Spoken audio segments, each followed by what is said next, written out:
Why are we educated only to understand the world around us, but not ourselves? Why are we not taught how to be emotionally healthy, or the art of happy relationships without conflict, or how to live a life without stress and with a sense of inner peace? After all, these things are really important.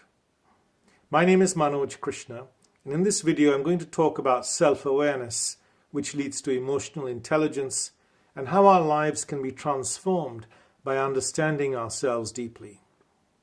This is part of a project by the Symbiosis Center for Healthcare to improve the well-being of its students and staff. There are 4 reasons why it's really important to understand ourselves and how our minds work. To be physically healthy, we know we need to exercise and eat the right food, but what do we do to look after our emotional health? Self-awareness leads to emotional intelligence, which leads to emotional health, and we can then meet life's challenges without getting stressed. To be happy, we need to live in happy relationships and understand others.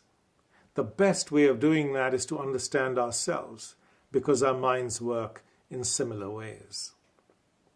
To be successful, we need to get on with the people we work with and understand them, and the best way of doing that again is to understand ourselves. All employers value emotional intelligence.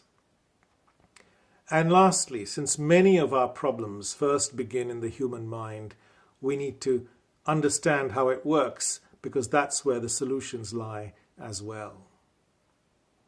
Now, when we talk about self-awareness, we usually focus on our own personal experiences.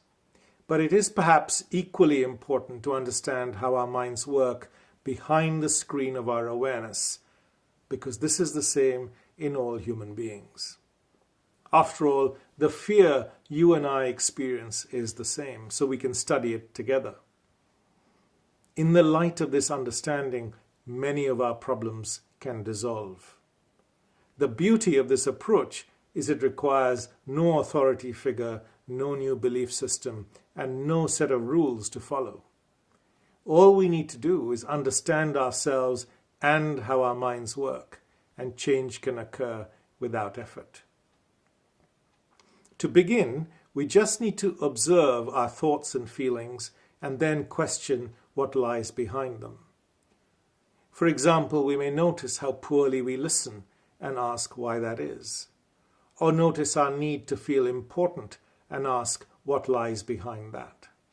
These questions open the door to our understanding. There are 3 principles to keep in mind on this journey of inquiry.